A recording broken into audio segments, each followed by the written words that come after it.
Bonjour, bienvenue à cette neuvième capsule, l'Évangile, un bref exposé.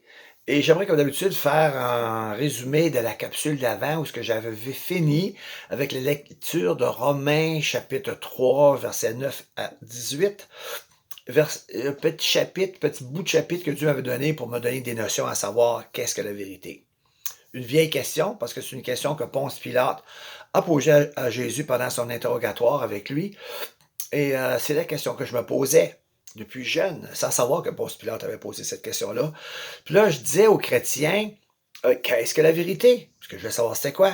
Puis il me répondait toujours, Jean 14, 6, il disait, Jésus dit, je suis la vérité, le chemin et la vie. Personne ne vient au Père que par moi. Il me répondait aussi par Jean 17, verset 17, ce que Jésus dit, Père, ta parole est la vérité. Et moi, je répondais à cela, mais qu'est-ce que la vérité pour dire, pour que Jésus dise c'est ce qu'il est, et non pas quelque chose qu'il aurait, mais c'est qu'est-ce qu'il est, et qu'il dise que c'est la parole de son Père, son Dieu. Donc, vu que les chrétiens ne pouvaient pas répondre à cet aspect de ma question, je me suis retrouvé tout seul avec ça. Mais Dieu, dans sa bienveillance, voyant que ce n'était pas une excuse pour le rejeter à savoir qu'est-ce qu'était la vérité, mais plutôt une question honnête, il est venu répondre à cela. Je veux le bénir pour cela. Et pour ça, il m'a donné Romains chapitre 3, versets 10 à 18, dont la raison de la lecture. Pourquoi? Parce que deux capsules avant, la capsule 7, j'avais dit que je voulais donner une définition le concept de qu'est-ce que la vérité. Et ce matin, j'aimerais regarder juste le verset 11, où il est écrit, le verset même, la première partie du verset, « Tous sont égarés ». Et je vais vous dire, moi, je me suis opposé à cette idée. Moi, j'étais du style, moi, je vois pas ça de même, moi, je vois plutôt ça autrement. Toi, tu as ton manière de voir les choses, moi, j'ai ma manière de voir les choses. Et je me suis obstiné contre lui. Je sais que je n'étais pas égaré, je sais d'où ce que je viens, papa, maman, puis mes grands-parents, puis les deux lignées, puis je viens de Thetford Mines, je viens du Québec, Canada, l'Amérique du Nord, la planète Terre, dans l'alpha du Centaure. Donc, je savais d'où ce que je venais. Je ne me sentais pas égaré. Puis, j'étais à l'école, puis je savais où ce que je m'en allais. Je vais aller sur le marché du travail. Je me sentais pas, je me comprenais pas égaré. Et un jour, je vais dans une librairie, ici à Thetford Mines. Ça s'appelle la librairie L'Écuyer. Et au centre de l'allée, il y avait une table où il y avait des livres à vendre une vente de livres à rabais, des livres neufs, pas des livres usagés. Et j'ai fouillé parmi les livres et j'ai trouvé ce livre qui était écrit dessus, Les grandes énigmes de l'univers. Donc, ça m'a intéressé cette question. J'ai viré l'endos pour voir ce qu'il disait. Il posait des questions existentielles, à savoir que les hommes se posent la question d'où ils viennent, d'où vient-il? A-t-il été créé par Dieu, par les extraterrestres? Euh, tout est Dieu, comme dit dans l'hindouisme, et donc faisant partie de Dieu, il est Dieu avec Dieu, ou finalement, il n'a pas de Dieu, puis il est le fruit de l'évolution, il est le fruit du hasard. L'autre question que l'homme se pose, où va-t-il? La vie après la mort après la mort, le ciel, l'enfer, le purgatoire, le nirvana, où il n'y a absolument rien, il n'y a pas de Dieu. Et là, j'ai compris, en lisant juste cette introduction, que c'est vrai, l'homme est comme l'histoire qui m'est venue à l'esprit, est comme un homme perdu dans le bois.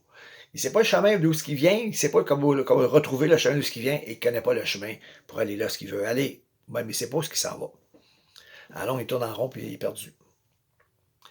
Et j'ai trouvé que c'était vrai, parce que j'avais, sans m'obstiner, un autre verset seulement que j'avais compris dans ces parages-là, de ce temps de recherche.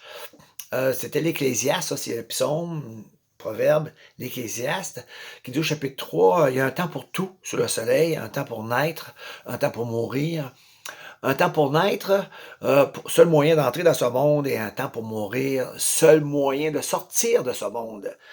Et les idées qui sont germées de cette parole, un temps pour tout.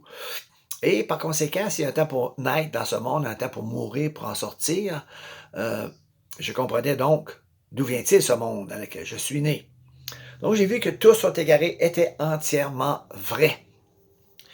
Et je vais être d'accord avec vous, juste parce que ce verset s'est révélé vrai, ça ne veut pas dire que tout le reste est vrai.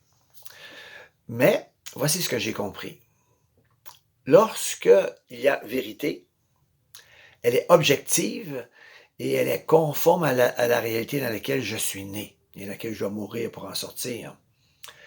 Et ça veut dire goûter, heu, que ce que la Bible ce que les chrétiens appellent sola scriptura. C'était l'Écriture seule qui avait raison et moi j'avais tort. Donc, j'ai vu ce qui a pris le bord, c'est, moi je vois pas ça de même, je verrais plutôt ça de même, a pris le bord. C'était une déclaration entièrement fausse. Mon opinion, selon moi, ça a tout pris de bord. C'était seulement l'Écriture, je vous l'accorde dans ce verset, qui était seulement la vérité. Mais avoir goûté la saveur de l'Écriture seule est vraie, dans ce passage, ça m'a donné le goût d'en avoir plus de cette vérité. Ça goûtait tellement bon et ça m'a goûté aussi ce qu'on appelle la soif de Dieu. Donc, mon invitation aujourd'hui, que je retrouve dans les Saintes Écritures, c'est comme ceci. C'est dans Isaïe 55, le verset 1 et 2. Je vais vous lire juste même le début. Il dit, « Vous tous qui avez soif, venez aux eaux, même celui qui n'a pas d'argent, venez acheter et manger gratuitement. Écoutez-moi donc et vous mangerez ce qui est bon et votre âme se délectera de mets succulents. » Mon conseil, acceptez l'invitation. Et je vous invite même, je vais vous montrer les versets dans l'autre capsule, venez vous obstiner avec Dieu, ça va lui faire plaisir de vous montrer que vous avez tort. À la prochaine capsule.